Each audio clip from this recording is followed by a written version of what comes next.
Olá a todos, eu sou o professor Eduardo, da Universidade Federal do Rio Grande do Norte. Minha palestra é sobre a história da termodinâmica, tentando dar um pouco de interesse, né, motivando o estudo dessa disciplina e a exergia. Tá? Bom, as referências que eu usei são livros clássicos do Van Vale, Moran Shapiro, né, um pouco da apostila do professor Galo, da disciplina de termodinâmica da Unicamp, o livro do Model, né, do Cotas, do Bejan. Eu também tenho um livro que é sobre análise exegética, ergo-econômica e ergo-ambiental. Então, a termodinâmica vem da expressão termo, que é calor, né, e dinâmica é força. Então, é tentar produzir força, né, um trabalho através do calor, da energia térmica, né. A termodinâmica entre 1600 e 1800 é chamada no período pré-clássico, depois em 1800 é o período clássico, onde surgiram as primeiras as leis da termodinâmica. Sua primeira aplicação, né, foi na Alexandria por Heron, né. Ele desenvolveu esse aerolípila, né, em 50 anos de Cristo. Na verdade, ele era um adorno, ele não produzia nenhum trabalho. Então, você colocava água, gerava vapor, né, e esse vapor fazia esse movimento, né, desse adorno. Então, era muito interessante na época, mas não era nenhuma aplicação industrial. Em 1679, né, um físico britânico, Dennis Papin, inventou aí o digestor a vapor, né, era um equipamento de quebra-ossos, hoje em dia é mais conhecido como panela de pressão, né, e ele percebeu que a pressão do vapor produzia trabalho, né. E outros experimentos importantes foi a bomba de sucção em 1690. Esse físico, né, ele era mais teórico, então não produziu, né, equipamentos práticos. Em 1694 surgiram aí os termômetros que possibilitaram o estudo, né, da termodinâmica, de reproduzir um estado, né, de equilíbrio. E as grandes aplicações surgiram na Revolução Industrial, né, no século XVIII, 1760, na Inglaterra. Então, próximo, né, em 1698, um engenheiro militar, né, Savery, criou aí a sua máquina a vapor, que era chamado de amigo dos mineiros. Então, o objetivo da época era extrair mais carvão das minas. Só que as minas, cada vez mais profundas, ficavam alagadas. Então, eles precisavam retirar essa água que se formava lá, né? Então, basicamente, o experimento dele, ele gerava vapor, e o vapor entrava nesse reservatório, certo? Aí ele fechava essa válvula e injetava água, e aí a pressão diminuía. Quando diminuía a pressão, criava um vácuo. Aí ele abria essa válvula daqui, né, a água, né, por sucção, subia. Então, a altura da camada de coluna de água são 10,33 metros. Então, o máximo que ele conseguia retirar era 8 metros de água, né? E depois extraía pela pressão. Então, um dos problemas é quando ele fechava, extraía os 8 metros de água, né, fechava essa válvula e abria aqui e empurrava, então ele não aguentava as pressões e ocorriam muitas explosões, né? Aqui uma foto da patente. Por isso, né, Newcomen, em 1712, né, projetou uma nova válvula, mas é bem parecido. Tá? Então, na época ele trabalhava, né, só com a pressão positiva e ele gerava vapor, vinha para o reservatório, então pressurizava. Depois, né, ele colocava água, né, injetava água e aí ele condensava. Então, abaixava o pistão. Esse movimento de sobe e desce, né, fazia o deslocamento da água, né, dentro das minas. Tá? Só que o mesmo reservatório, você injetava calor, aquecia, né, depois injetava água e condensava e resfriava. Então, esse processo de aquecimento, né, e resfriamento, né, demandava muita energia, por isso a sua eficiência era muito baixa, chegava a 0,5% a 1%, né, esses problemas.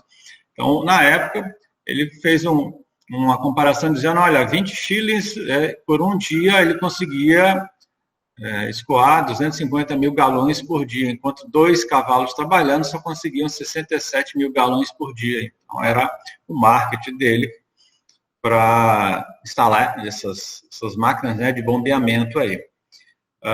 como ele tentou patentear, né, e ganhar dinheiro, só que ele se deparou que a patente de Saverio era muito ampla, então ele não conseguiu fazer a patente, então ele abriu uma empresa com o próprio Saverio, né?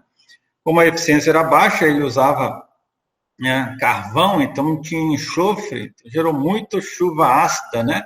Então, uma foto, né, uma reprodução da época, mostra aqui o clima característico da Inglaterra, né? Então, era chamado nevoeiro assassino, né, da época. Existem alguns vídeos, você pode verificar aqui, do funcionamento dessa máquina a vapor de Newcomen. Tá? E aí o Watt, observando um protótipo, né, do Newcomen, da máquina dele, ele introduziu melhorias que aumentou consideravelmente a eficiência, né? Então ele separou a mesma máquina, o mesmo reservatório que recebia vapor e era condensado, então ele só tem um reservatório de vapor e o condensado vinha para um outro reservatório submerso em água aqui, então ele conseguiria condensar. Isso ele aumentou a eficiência. Instalou algumas válvulas, quando ele começava a receber muito vapor, ele começava a girar demais essa válvula, então nos primeiros sistemas de controle, e aí acionava outras válvulas que fechavam. Com isso, ele já tinha praticamente um controle automático, né? Então eles desenvolveram, o Watt desenvolveu caldeiras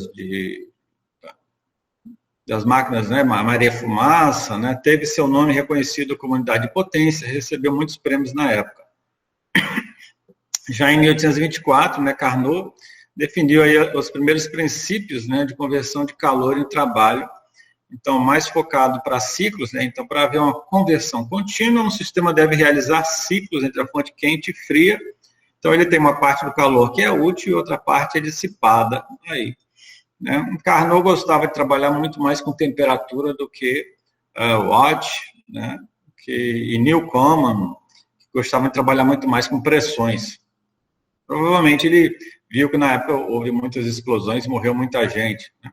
E aí ele define que uma máquina perfeitamente reversível é a máxima eficiência possível, né? E são definidos pelo limite de temperatura. Já Joule estabeleceu uma equivalência entre trabalho mecânico e calor, na verdade, né, aquele experimento que ele tem um peso, né, caindo, né, e aí ele movimenta aqui um fluido, então, em função desse trabalho, né, você tem um aquecimento aí, então, converter o trabalho em calor. Na verdade, era uma conversão, né, de unidade, porque as unidades estavam diferentes. Tá? O Lord Kelvin, né, em 1849, na verdade, ele se chamava William Thomson, apontam os conflitos antigos que definiam o calor como uma unidade, né, imaginária chamada calórico, né, usando experimentos de Joule e de Carnot, né, então ele recupera essas ideias de Carnot. Então, ele identificou esses conflitos. Já os postulados de Clausius em 1850, né, um alemão, Rudolf Clausius, é impossível qualquer sistema operar de tal forma que o único resultado seja a transferência de calor de um corpo mais frio para um corpo mais quente, né? Então, para isso é necessário trabalho. Né? E aí, em 1865, ele introduz os conceitos de entropia, né? E como ele era mais matemático, ele, né, fez as formulações matemáticas aí, tá, da termodinâmica clássica. Né? E em 1868, Tite, né, introduz o conceito de disponibilidade, de trabalho, né, disponível. Né?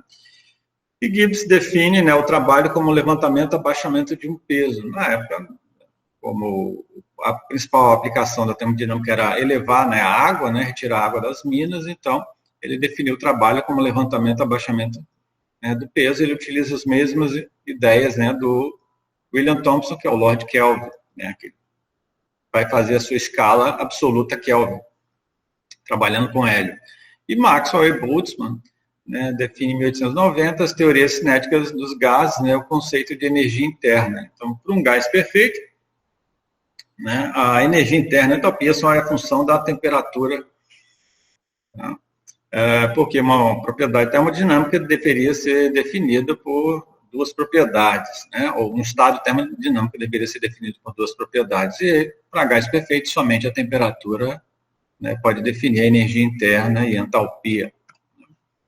Já em Planck, relaciona a segunda lei aos conceitos de irreversibilidade, né? Ele Max Planck. e Gibbs, né, e Helmholtz, provam que parte da energia no sistema não é utilizável, né, e apresento o conceito de energia livre de Gibbs associada às reações químicas. Então, quando eu tenho uma reação química, eu tenho uma energia livre de Gibbs, que é uma variação dessa energia, ela vai me dar esse potencial de ocorrer essa reação química. Então, eles estavam trabalhando mais com reações químicas. E põe cada estrutura, né, em 1908, o enunciado da primeira lei de conceito de calor, trabalho e energia interna. Então, ele formula que a variação de energia para um sistema onde eu tenho massa fixa, né, é proporcional à interação de calor e trabalho. Então, no Brasil, a gente define que a variação de energia é calor menos trabalho. Se você vai na Europa, Alemanha, seria calor mais trabalho. Então, ele tem uma convenção de sinais um pouquinho diferente, dependendo do país, né? Então, você vê aí, aqui vai aparecer a primeira lei, né? E a segunda lei já começou antes, né, com Carnot. Teodoro estrutura a primeira lei com conceitos de paredes adiabáticas. Então, vai trabalhar isso sem transferência de calor, né, em sistemas, né? Igual Stodola, né, introduz o conceito de trabalho máximo, né, nós vamos ver, né, entre o sistema e o ambiente. Então, a relação de reversibilidade e a geração de entropia. Então, uma das maneiras de calcular, né, a exergia destruída ou a reversibilidade é pela segunda lei, pela geração de entropia. Depois vamos ter aí no evento uma palestra de análise pela segunda lei da termodinâmica.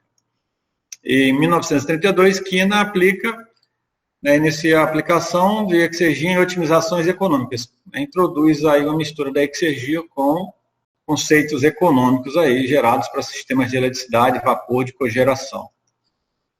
Já em 1938, Boyakovich, né, desenvolveu a segunda lei com um tema: vamos lutar contra a destruição de exergia, né, esse Kampf für Nichtunkenbarkeiten, né, é um nome alemão, né, lutem contra as irreversibilidades. Aí, dessa época, foi suspenso todas as atividades, né, porque a gente teve, 1939 a 1945, a Segunda Guerra Mundial, né, então só retornam as pesquisas com energia e a termodinâmica, com 1956, que Hunt foi o primeiro a introduzir o conceito de exergia, né, que é a energia disponível, e a energia, que é a energia não disponível. Então, ele publica um artigo onde ele coloca seus fundamentos, né, e foi o primeiro a utilizar esse termo, que recebeu bastante aceitação. E dois trabalhos importantes que definem a exergia química, né, vamos ver depois, Stuttgart Petella, 1965, e Arendts, porque eles mudam, eles têm conceitos bem parecidos, onde calcularam a exergia química para vários combustíveis. A diferença é seu estado de referência, né? Muda um pouco a pressão, a umidade deles. E Tsar Woods faleceu há pouco tempo, e Petella escreve o primeiro livro, né, totalmente focado na aplicação de exergia para processos de plantas de potência e metalurgia. Brandix, em 1973, né, aí eu estava nascendo, estava com 2 anos, né, introduz definições de eficiências exergéticas e aplicações de conceitos industriais. Né, em refrigeração, criogenia, então introduz aí a eficiência exergética, vamos ver. Né. Aí tem vários livros que abordam a análise exergética e otimização, como Tsar Woods, né, Morris Stewart, Cotas, bastante conhecido, esse Bejante, Tsatsarones e Moran, né? Essa é uma foto do Tsatsarones, né? Trabalhei com ele na Alemanha, né? É um pesquisador, ele é grego, mas trabalha na Universidade de Berlim, tá? Então, desenvolveram várias plantas, né, energéticas. E a análise exergética ganha bastante aceitações, né, na indústria e na academia, e tem algumas metodologias desenvolvidas por Tsar Woods e Tsatsarones, né, um em 88, outro em 93, tá? E a exergia, depois ela é aplicada com conceitos, né? Ela já iniciou, mas com conceitos econômicos e ambientais. Então, a termodinâmica não foi desenvolvida assim, né, com primeira lei à esquerda, segunda lei à direita, né? Você tem primeiro a segunda lei, que começou com Carnot, depois a primeira lei, né, com Teodoro, né? Então, ciclos, você vai ver, olha, a variação de calor igual ao trabalho, a primeira lei, a variação de calor por temperatura tem que ser menor ou igual a zero, depois massa fixa. Então, esses ciclos, esses sistemas têm massa fixa, né? Então, a variação de energia é calor menos trabalho, e a segunda lei, você vai verificar a geração de entropia, que sempre tem que ser maior ou igual a zero, né? Então, o volume de controle, você introduz, né? Introduz o conceito de entalpia, e aqui essa energia, utiliza-se energia interna, né? A entalpia e a energia interna são relacionados pelo trabalho para manter esse escoamento, tá? E na segunda lei, né? Utiliza-se aí a variação de entropia de entrada e saída, né? E relação de calor-temperatura, tá? Para calcular a entropia gerada, né? Uma das finalidades, né, de Gosto-Todolo é, através da entropia gerada, pode calcular a irreversibilidade. E por último, né, em volume de controle transiente, né, onde as propriedades se mantêm uniformes, tem aqui balanço de massa, né, o balanço de primeira lei de energia e balanço de segunda lei. Praticamente ele é muito semelhante com o volume de controle, só que eu estou considerando agora uma variação de energia no estado 1 para o estado 2, né? E aqui a mesma coisa, a variação de entropia, partiu, né, do volume de controle, entre o estado 1 para o estado 2. Tá? Então, conhecendo bem, né, para a primeira e segunda lei, para ciclo se define para sistemas, depois volume de controle e regime transiente uniforme. Tá? Então, a definição de trabalho máximo, né? Vamos ver uma abordagem para volume de controle. Então, qual o trabalho máximo que pode ser produzido, né? Então, se eu tenho aqui um volume de controle, tem os fluxos de massa de entrada e saída, eu recebo energia de uma fonte quente, uma temperatura TH maior, né? Produz um trabalho. Então, esse processo é real, onde tem irreversibilidades, né? Então, aqui do lado eu tenho aí a primeira lei. Eu quero saber o trabalho máximo que pode ser produzido, né, num sistema onde eu tenho um volume de controle aí. Então, a primeira lei, né, e aqui a segunda lei. Em regime permanente não tem variação de entropia com o tempo, né? Então, eu organizando aqui, eu posso determinar minha entropia gerada, né, passando os outros termos para o lado de lá. Então, a variação de entropia menos calor por temperatura. Lembrando que ela é maior do que zero, porque é um processo real com irreversibilidades. Agora, eu vou comparar o processo real, né, onde eu tenho uma geração de entropia, com um processo reversível.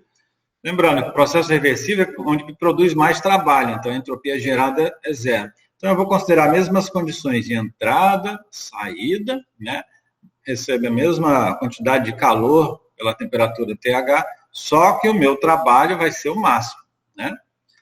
Então, já definimos a segunda lei aqui, agora vamos definir a segunda lei para um processo reversível, né? Lembra que as condições de entrada e saída de calor e TH são as mesmas? Quando eu comparo aqui do processo real, eu sei que esse termo aqui, né, é positivo, menos outro termo positivo é zero. Então, esse termo aqui é positivo. Só que ele tem que ser igual a zero num processo reversível. Então, tem que surgir algum termo. Então, idealizou-se, olha, então pode ser que receba um calor de uma fonte de baixa temperatura, né? Quanto menor essa temperatura, menor vai ter que ser esse calor aqui, tá? No processo reversível. Ou seja, imaginaram um calor reversível vindo do ambiente aí, ou de uma temperatura T0, né? Lembrando que ele era uma idealização de processo reversível, tá? Então, essa temperatura tem que ser a mínima possível, então, isolando, né, esse calor reversível que vem do ambiente, né? Então, a segunda lei, quando eu aplico a primeira lei agora, nesse processo reversível, além desse calor vindo do TH, eu tenho esse calor vindo do ambiente, né? Então, eu tenho essas duas, né, transferências de calor aqui, né? Na primeira lei, então, qual é a relação desse calor reversível? Tá? Substituo, isolo esse trabalho reversível, que é o trabalho máximo que eu desejo calcular, né? Aí eu fico com as diferenças de entalpia, menos T0 vezes entropia, mais o calor que vem de uma fonte quente, né? Então, eu defino, olha, meu trabalho máximo numa abordagem de volume de controle vai obedecer essas relações onde eu estou definindo exatamente minhas condições iniciais e minhas condições finais de entrada e saída, né? Se eu utilizar, né, as relações de trabalho reversível, né, meu processo reversível e do trabalho real, eu posso chegar nessa relação, isolando a temperatura, eu verifico que a irreversibilidade ou exergia destruída é T0 vezes a entropia gerada, que já tinha sido quem define isso, né? É Góes Todola, em 1916. Né? Aí, exergia. O que é exergia? Então, vem a pergunta. Se eu tenho meu estado de entrada e de saída, né, ele não necessariamente é o máximo trabalho, né, pelo trabalho reversível. Porque meu estado de saída, no final, tem que estar em equilíbrio com o ambiente. Então, a exergia se torna o trabalho máximo quando eu tenho um fluxo de massa em volume de controle, ou uma massa fixa, e ele desenvolve processos, né, percorre processos totalmente reversíveis, e no final essa massa, ou essa taxa de massa, entra em equilíbrio com um meio. Então, esse é o conceito de exergia, o trabalho máximo que pode ser produzido, né? Então, a disponibilidade de trabalho. A diferença de sistema e volume de controle, que aqui eu tenho uma massa fixa em sistema e volume de controle eu tenho uma taxa de massa. É esse equilíbrio, então temos 5 equilíbrios, que é o mecânico de pressão, térmico e temperatura, químico, né, cinético e potencial. Lembrando que o cinético ele tem que haver uma velocidade nem que seja baixa para haver um fluxo, né? Ok, então a exergia foi definida essa capacidade de realizar trabalho máximo em processo reversível, no final, né, atinge o equilíbrio com o meio, ok? Então, essas deduções, né, surgiram lá em Tait e Hunt, 1868 e 1956. Então, através do trabalho, esse aqui é o trabalho reversível, né, e esse aqui é o trabalho reversível associado a um calor que vem de uma fonte de alta temperatura. Se não tiver, né, um calor vindo de uma fonte de alta temperatura, eu não tenho esse termo.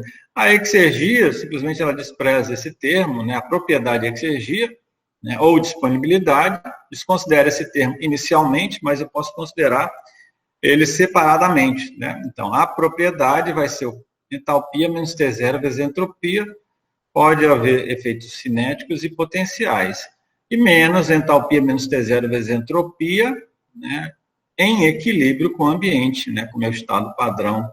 Tá? Então, essa é uma propriedade que surge, tá, para definir aí meu trabalho máximo, né, que é bem aplicada em otimizações, né, de sistemas. Então, a exergia ela pode ser composta por exergia cinética e potencial. Na maioria dos casos, em engenharia, ela é desprezível. Tem a exergia térmica, né, que é a termomecânica ou física, mais a exergia química. Né? A exergia química seria esse trabalho máximo que pode ser produzido havendo uma reação química. Okay? Então, aqui, né, a energia cinética está relacionada a uma massa com velocidade, né? A energia potencial, essa massa numa determinada posição, altura.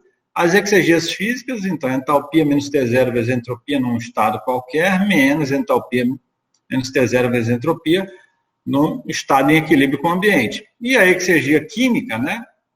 É a exergia química de cada componente. Então, vamos supor que seja uma mistura de gases, então, uma média ponderada, né? Desses vários tipos de gases aqui. Mas esse termo daqui, a gente chama de exergia química da mistura, né?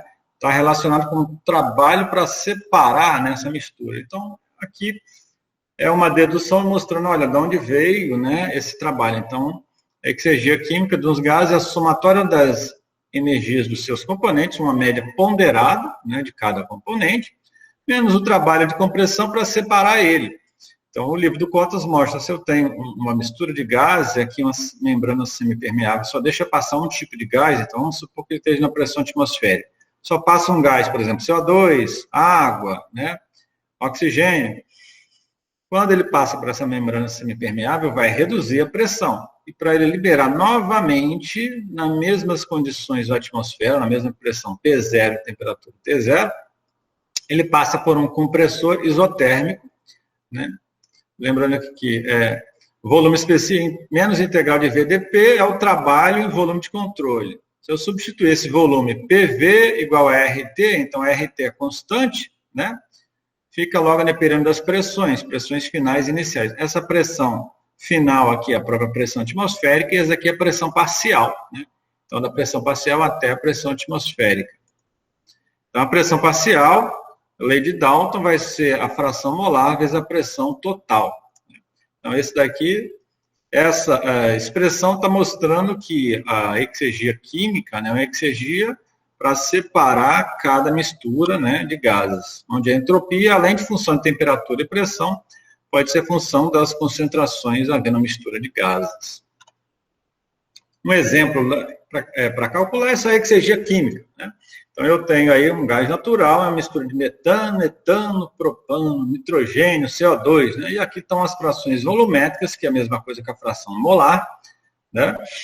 O poder calorífico dele, ok, superior, e as exergias químicas. Se eu quiser saber a exergia química desse gás, é só multiplicar essa fração volumétrica molar, né, vezes a exergia química de cada um deles. Então, aqui eu estou tendo a média ponderada, mais o RT, né, vezes o somatório das concentrações e log neperiano das concentrações. Isso aqui é o coeficiente de reação, a gente considera eles gases ideais, então ele é igual a 1, tá? Está relacionado à atração entre as moléculas.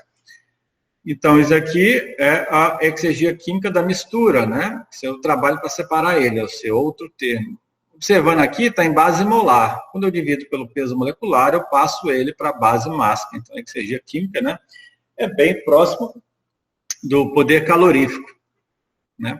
Aqui, como calculei, né, a massa molar, o peso molecular do gás, né, a fração molar, vezes o peso molecular de cada um deles. Metano, etano, propano, o último é o CO2 aqui, esse 0,6%, né, eu tenho o peso molecular do gás, ok?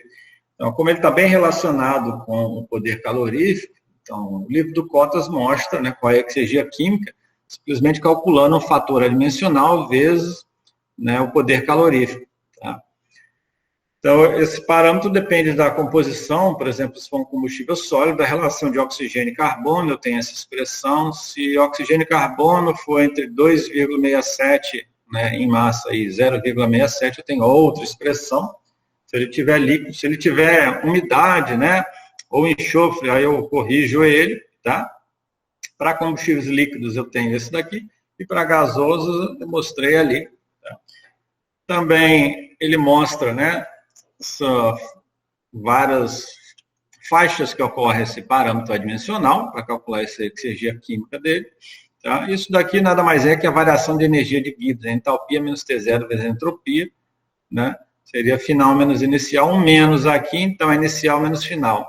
Basicamente, sempre a exergia vai estar diminuindo. Então, uma exergia inicial alta e uma exergia final baixa depois da combustão, né? E aqui o termo, ó, da própria exergia química, né, da mistura aqui, tanto das condições de entrada como as condições de saída. Então, aqui os trabalhos, né, que eu comentei, a Hentz, né, e Stutzgar, né, Sargut, desculpa. A Hentz desenvolveu, então, a exergia química para várias substâncias, tá? Então, o modelo 1 é o trabalho de Hentz. Originalmente, ele é em alemão, né? E Sargut fez também para outros modelos. Então, a diferença, por exemplo, de Sargut usou a pressão atmosférica 1 atmosfera, ou 100 kPa. Já a Hentz usou 1,019. Isso altera a entropia.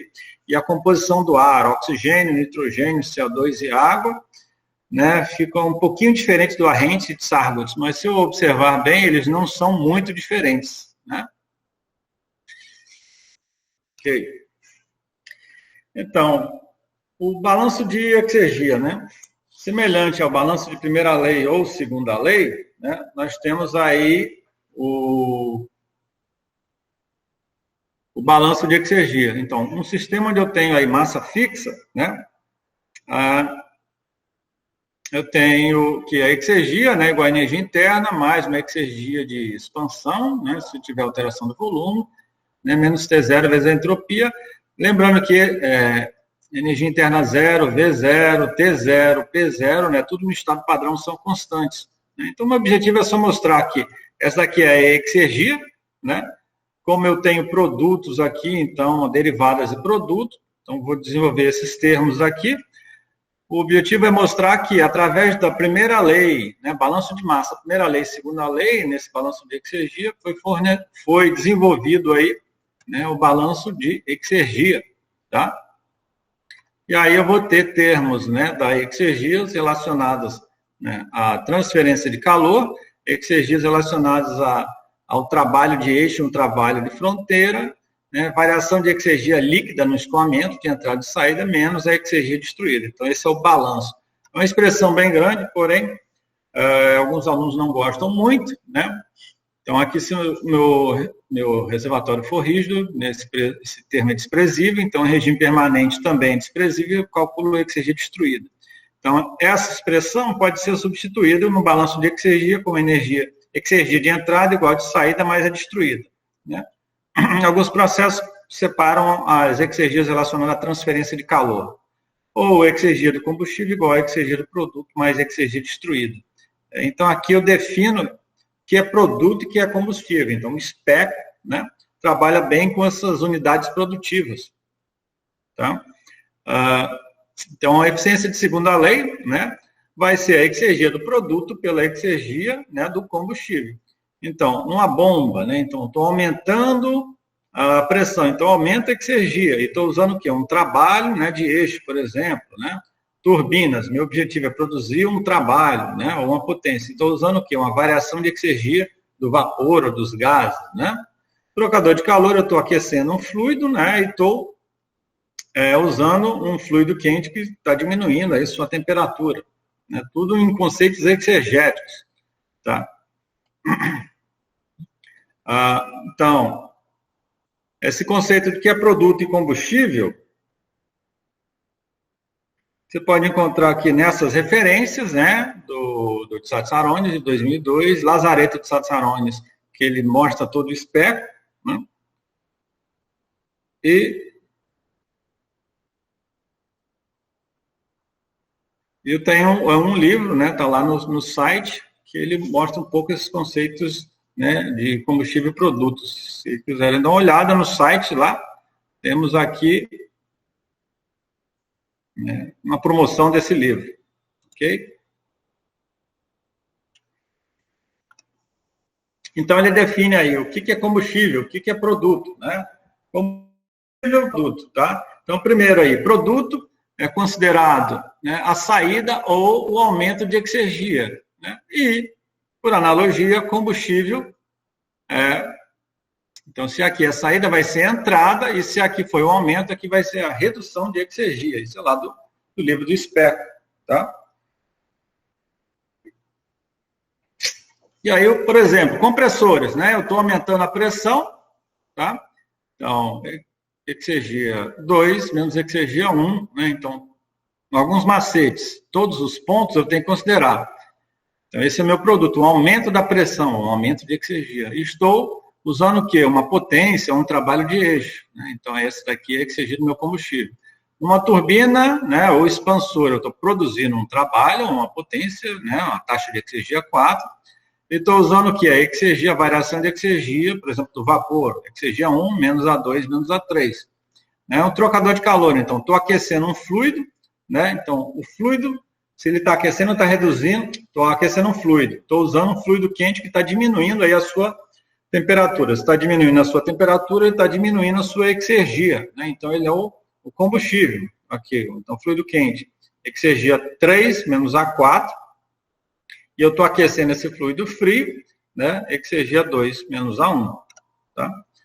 Câmaras de combustão, né? Então, eu estou aumentando. Então, eu tenho um gás, né, comprimido aqui, que eu estou aumentando sua temperatura. Então, aumentei a exergia, né, exergia 3 menos A2. E eu usei quem? O do combustível.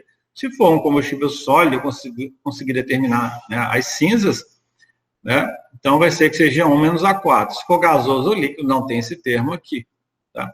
O gerador é o caso mais simples, entradas e saídas, né? Saída é produto, né? A potência elétrica, e a entrada, uma potência de eixo, né? No gerador de vapor, bem interessante, ó, todos os pontos têm que ser considerados. Então, meu combustível, 1 mais 2 menos 3, né? É o meu combustível. O que eu estou produzindo nesse gerador de vapor, né? Um vapor, então exergia 5 menos A4, certo? Aqui é um misturador, tá? Então, eu estou enriquecendo, ou seja, aumentando a temperatura de um fluido, né, do fluido frio. Então, esse é o meu produto. Então, ó, vazão máxima 1, aqui eu separo, exergia específica 3 menos a 1. E quem é o meu combustível, né? A vazão máxima 2, então, se ele reduziu aqui, né, sua temperatura ou sua exergia 2 menos a 1 específica. Né? No caso, eu separo as massas. E aí, um gerador de vapor, semelhante ao anterior, só que aqui eu não estou somente gerando vapor, eu tenho, por exemplo, um reaquecimento aqui. Né? E um desaerador, né, se eu conseguir determinar essa quantidade de gás, de oxigênio, né, que é expulso, né, eu posso considerar ele aqui. Então, eu estou injetando vapor e aquecendo essa água. Né? Então, a vazão 2, né, aquecendo a água, então, exergia específica 3 menos a 2 aqui é o meu produto. Estou gastando quem, né? Essa vazão 1, que é o vapor, né? Mistura aqui e vai diminuir sua temperatura. Então, vazão máxima 1 é que seja 1 menos a 3 específica. E menos aqui, se houver esse termo, em geral, ele é desprezível, né? Que seriam os gases que estavam dissolvidos e você extraiu. Vamos agora à nossa aplicação, né? É um exercício do livro do Bejan, de Satsarones no Moran, onde eu tenho aqui um compressor, né, um regenerador aqui, que aquece o ar atmosférico, tá? Passa na câmara de combustão, gera, então, gases de combustão em alta pressão, em alta temperatura, expande na turbina. Como ele tem uma energia térmica, eu alimento esse pré-aquecedor do ar aqui e posso ainda gerar vapor entrando água, saindo vapor saturado aqui, e no final sai, né, esses gases. Né? Ele inicialmente assumiu aqui uma potência líquida de 30 megawatts, né? Então temos os dados dele de vazão máxima em todos os pontos, né, nos 10 pontos. Tem as temperaturas, no caso eu omiti a temperatura 4, né, e 6, no caso já é para calcular, e tem as pressões. Né? Então 4 aqui seria qual é a temperatura máxima que ele atinge aqui, né? Eu usei uma condição, uma composição, né, do gás natural que a gente tem no Nordeste, né, em volume, né, em massa, aqui em poder calorífico. Então, observa, para achar o poder calorífico, é só pegar a fração máxima e multiplicando, no final você vai ter aí o poder calorífico da mistura. Eu quero que você calcule aí todas as exergias, né, químicas, físicas, né, as exergias totais, eficiências exegéticas e exergias destruídas aí. Tá? Então, eu fiz orientações, olha, faço balanço de massa, né, calcule as entalpias, entropias, né, as transferências de calor, exceto para a turbina, porque ele é adiabática, além da exergia física, calcule a exergia química, né, as potências dá para calcular da turbina, aqui uma orientação, como é que é a exergia química dos gases, né, do gás natural, né, já foi citado anteriormente ali. Então, a combustão, eu posso considerar um oxigênio e nitrogênio como meu ar atmosférico. Quando o aluno está fazendo um doutorado, a gente melhora, né, considera oxigênio, nitrogênio, água, CO2, né, então melhora um pouquinho essa combustão aqui. Aqui eu tenho meu gás natural que eu estou queimando aqui, certo? Eu vou fazer inicialmente só para uma mistura de oxigênio e nitrogênio. Então, todo oxigênio vem com 3,76 nitrogênio, que é dividir a fração molar de 79 por 21, eu tenho essa constante aqui. Para achar essas outras constantes, esse CO2, né? Só pegar essa porcentagem do CO2 aqui e dividir pela do oxigênio. Eu acho ele. Então, aqui, como foi a representação desenvolvida aí no ES, né? Eu calculei a entalpia no ponto 1, pelas frações, então, está em base mássica, então, a fração mássica e a entalpia para gás natural só precisa da temperatura, calculo a entropia, né? E do ponto 1 para o ponto 2, observa aqui, eu estou calculando meu ponto de saída 2 entrópico, igualando com a entropia 1. A pressão 2 eu conheço, ele vai achar minha temperatura 2 entrópico. Isso evita você usar CP, para procurar CP do ar. É o mesmo princípio que eu vou usar da turbina de 3 para 4, né? Aqui eu acho a entalpia 2 entrópica, aqui eu consigo, né, determinar a minha eficiência do compressor e a potência do compressor aí. Aqui é a combustão, então, quanto de CO2 é formado depende da composição do gás natural de metano, etano, propano, né, butano não tem. Quanto de água é formado, né, então você tem que saber um pouco de combustão para isso. E aqui eu acho minha necessidade estequiométrica de oxigênio aqui. Eu não considerei inicialmente, né, o CO2 que tem no combustível, mas nos gases de combustão, eu considero ele aqui, né? O número de CO2 totais dos gases é o formato mais o que tinha, né, no meu gás natural. Ok? Eu consigo determinar minha relação ar-combustível dividindo a relação ar-combustível real pela relação ar-combustível estequiométrica, né? Aqui, alguns livros multiplicam a relação ar-combustível volumétrica pelo peso molecular do ar, né? Sai bem parecido. Eu calculo meu ar teórico, que é bem semelhante ao excesso. O excesso é o ar teórico menos 1. Né? Então, se meu ar teórico é 200%, meu excesso é de 100%. Tá? Que eu acho que o número de nitrogênio, né, e oxigênio que sai nos produtos de combustão. Então, aqui eu vou ter a fração volumétrica ou molar, converto ele para as frações mássicas. Então, é só uma mudança de unidade aí. Aplico aí a primeira lei para achar o quê? A temperatura máxima que ele vai atingir na câmara de combustão. Considero uma perda de 1%, né, em relação ao poder calorífico inferior. Então, aqui a entalpia dos reagentes, dos produtos, né, a vazão molar, né? Então aqui é a primeira lei com sistemas reagentes, eu tenho calor, eu passei para o lado direito, porque ele é negativo, né? Com isso eu consigo determinar minha temperatura máxima, a temperatura, chamei de AC3, né? No ponto 3, tá? E aqui as entropias físicas, né? Eu faço um procedure, né? No ES para sempre calcular as exergias, né, físicas, tá? Então na saída, exergias físicas, entalpia e entropia aqui, em função da composição dele, mássica, né? CO2, oxigênio, nitrogênio, temperatura, pressão, né? Então, eu acho aí as entalpias e exergias físicas em cada ponto aí dos produtos de combustão. Ponto 3, 4, 5, né? As exergias químicas do ar, mas depois a gente considera zero, porque ele é meu referencial. Dos produtos de combustão, da água, inicialmente, a gente desprezou, né? Então, calculo aqui exergias físicas, químicas, a total, né, e minha taxa de exergia. Tá? Vou bater um solzinho aqui. Observa aqui que o ponto 1 e 2 é o ar, então a exergia química eu considero zero, mesmo que ele tenha algum valor, né, pequeno. Tá? E a água 8 e 9, eu entro água líquida, né, e vapor de água. Ele também tem na natureza, eu considero a exergia química dele zero. Se você observar esse livro original do Bejan, né, ele considera um valor aqui, mas não faz muito sentido, né? Então, tem todas as taxas de exergia. Então, vamos lá, o compressor, então, ele aumenta a pressão, né? Qual é o combustível dele? A potência de eixo aqui, ó, exergia 11. Qual é o produto? Exergia 2 menos A1, né? Então, pela diferença deles, eu acho a exergia destruída e a eficiência. Mesma coisa com o pré-aquecedor, então, quem é o combustível? Então, o combustível reduz a exergia 5 menos A6, porque a temperatura 5 é maior. Ele aqueceu o ar, né? Quem é o produto? Exergia 3 menos A2. Então, aqui, pela diferença, eu acho a exergia destruída e a eficiência exergética, né? Câmara de combustão. Estou queimando um combustível gasoso, né? Então, meu combustível é só exergia 10. E qual é o meu produto? Exergia 4 menos A3, né? Naturalmente, se você inverter, vai dar, por exemplo, a exergia destruída negativa, uma eficiência negativa. Então, você dá para fazer, né, tranquilamente, né, passo a passo, observando aí se dá positivo ou negativo. Né? Dando negativo fica estranho a eficiência ou a exergia destruída. E aqui, inverti, gás turbine, esse cara daqui, ó, turbina a gás, então está gerando uma potência. No caso, como eu considero a entropia 4 igual a 5, consigo determinar, né? E eu sei a temperatura 5, a potência líquida gerada, descontando, né? Ela dá um pouco menor que o 30. Então, quem é o meu combustível, que seja 4 menos A5, meu produto é essa potência líquida mais a potência de eixo, que ambas foram produzidas, né?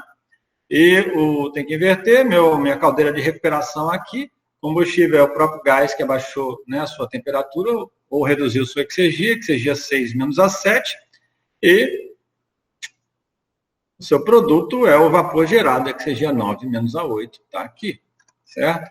Então, colocando todos os valores, eu tenho aí, né, exergia de produto e do combustível de cada componente, suas eficiências de segunda lei ou exergética, a sua exergia destruída e a relação entre eles. Observa, olha, a maior exergia, né, destruída ocorre na câmara de combustão. Mas aí, isso é uma análise exegética. Depois eu posso combinar essa análise exegética com fatores econômicos, né, e ambientais, e eu posso ter respostas diferentes, dizendo, olha, quem tem a maior exergia destruída foi minha câmara de combustão, então é nela que eu tenho que otimizar, né, mas às vezes quando eu coloco outros parâmetros, né, econômicos ou ambientais, essas conclusões ficam bem diferentes, né.